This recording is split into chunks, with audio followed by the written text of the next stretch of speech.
వీరిని అడిగారు ఈఓ గారిని, ఇది వెజిటబుల్ ఫ్యాట్ అని మీరే చెప్పారు కదా, నేను ఎక్స్పర్ట్ కాదు అన్నాడు. ఎక్స్పర్ట్ కాకపోతే ఎందుకు చెప్పడం జరిగిందండి? సీఎం గారు కూడా ఎక్స్పర్ట్ కాదు కదా ఈ లైన్లో. ఎస్ వాల్యూ తగ్గితే ముఖ్యంగా అది అడల్టరేటెడ్ అని, దీనిలో ఎస్ వాల్యూ తగ్గుంటే రిజెక్ట్ చేసేశారు. అది ప్రసాదంలోకి ఎప్పుడు మిక్స్ కాలేదు. ఇంకొకటి చెప్తానండి, ఒక కామన్ మ్యాన్కి, ఒక భక్తుడికి నేను చెప్పే మాట ఒక్కటే, 319 రూపాయల లెక్కన వీళ్ళు రివర్స్ టెండరింగ్లో టెండర్ వచ్చిందని నేను చూడడం జరిగింది. ఓకే, దీనికి వాళ్ళు చెప్పే ఎనిమల్ ఫ్యాట్ కలిపారు అనే విషయం చాలా హాస్యాస్పదం అండి. ఒక ఎనిమల్ ఫ్యాట్ అంటే పిగ్ ఆయిల్ కలిపితే ఇట్ ఈస్ నాన్ సెన్సికల్.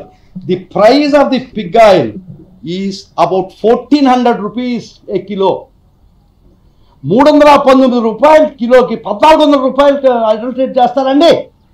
నువ్వు రాగి అని చెప్పి అమ్ముతున్నావు, ఇది రాగి వస్తువు, రాగి అని అమ్ముతున్నావు, రాగి బింది అని అమ్ముతున్నావు. రాగి బిందెలో గోల్డ్ అడల్టరేట్ చేస్తారా, మిక్స్ చేస్తారా? మరి గోల్డ్ దానిలో రాగి కలపచ్చు. 319 రూపాయలు ఇచ్చే నెయ్యికి 1400 రూపాయలు అయ్యే కిలో అయ్యే ఎనిమల్ ఫ్యాట్ కలిపారంటే అసలు ఇది తల్లో తెలివి ఉండే ఆలోచనేనా? ఇది మనిషికి ఆలోచించాల్సిన పని ఉందా? I will show it the price of animal fat pig oil in the country. Then fish oil వచ్చి వేల రూపాయలు ఉంది. I will show it is nonsensical. ఒక రాగి చెమ్ము అమ్ముతూ రాగి చెమ్ము 100 రూపాయలు రేటు అని చెప్పాడయ్యా నా చెమ్ము తయారు చేసింది. దానిలో బంగారు కల్పిస్తానా? 319 రూపాయల గీలో నేను 1400 రూపాయలు అయ్యే Animal fat. You can take it. You can zoom it. This is the cost of the animal fat. ఇంతకన్నా ఒక నాన్ సెన్సికల్ విషయాన్ని మీరు ప్రచారం చేసి కొన్ని కోట్ల మంది మనోభావాలు దెబ్బతిని వాళ్ళు బాధతో మేము ఇట్లా చిన్నావా అనిపించి మీకు ఏం లబ్ధి వస్తుందయ్యా చెప్పండి, రాజకీయ లబ్ధి తప్ప. ఇదిగో this is called Pig oil, pork fat oil, 415 to 1200 rupees A kilo. నా నెయ్యి వాల్యూ ఎంతయా? 319 రూపాయలు. దానిలో ఎక్కువ ప్రైస్ కలిపాను. తెలివితో నాకేం తల్లో తెలివి ఉండేవాళ్ళు ఆలోచనేనా? ఇది దుర్మార్గం కదా, మరి అన్యాయం కదా ఇది.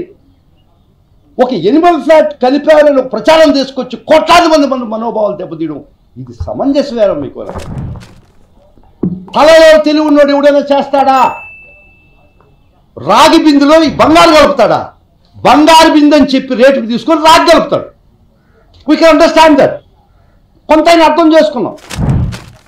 1400 రూపాయలు, 450 నుంచి 1450 రూపాయలు కిలో తెచ్చి 319 రూపాయలు కలిపేది మరి అంత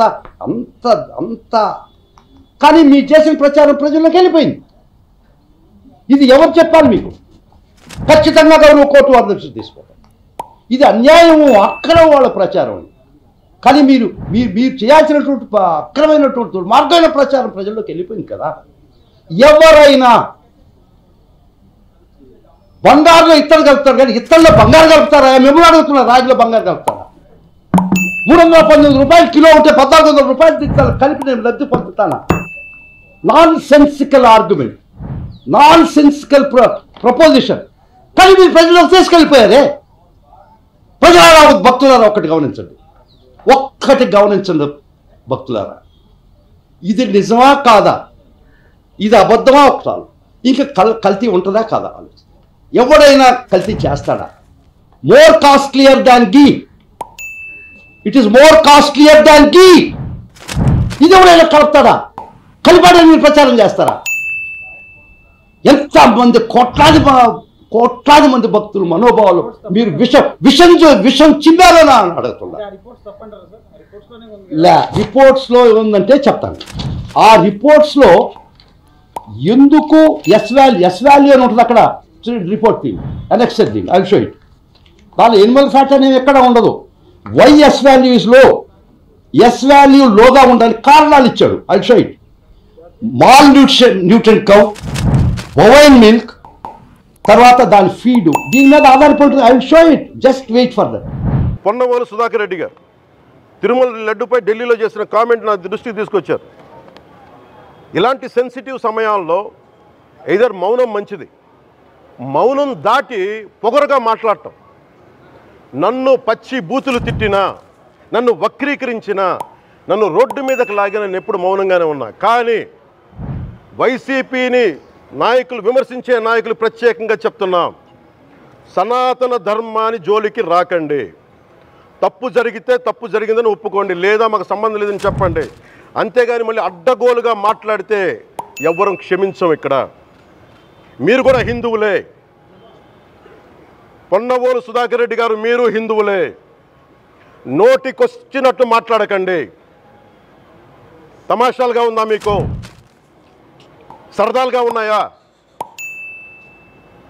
మొన్నటికి మొన్న ప్రకాష్ రాజ్ గారు ఈయన పొన్నవోలు సుధాకర్ రెడ్డి గారు మాట్లాడేది, పంది కొవ్వు చాలా ఖరీదైంది, ఆ కొవ్వు లడ్డు నెయ్యితో ఎలా కలుపుతారు, నెయ్యి 300 రూపాయలు ఉంటే పంది కొవ్వు 1200 రూపాయలు, బంగారంతో రాగి కలుపుతారా, ఇత్తడిలో పుత్తడి కలపరు, చెంబు తయారులో ఎవరైనా బంగారం కలుపుతారా?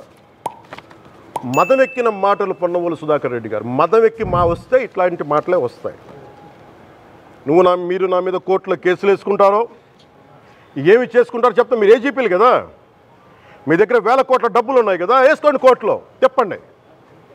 సనాతన ధర్మానికి నోటికొచ్చినట్టు మాట్లాడితే మిమ్మల్ని అందరినీ రోడ్ల మీదకి లాగుతాం, గుర్తుపెట్టుకోండి. తప్పు జరిగింది, ప్రాయశ్చిత్తం చేసుకోండి, లేదంటే మౌనంగా మాట్లాడకుండా ఉండండి అంతే. మా మనోభావాలు ఇంకా రెచ్చగొట్టేలా మాట్లాడొద్దు. భూమన కరుణాకర్ రెడ్డి గారు మాట్లాడతాను నేను వెళ్ళి, హై డ్రామా, రాజకీయ మనసు ఉన్న వాళ్ళు అత్యంత దారుణంగా ప్రవర్తిస్తున్నారండి.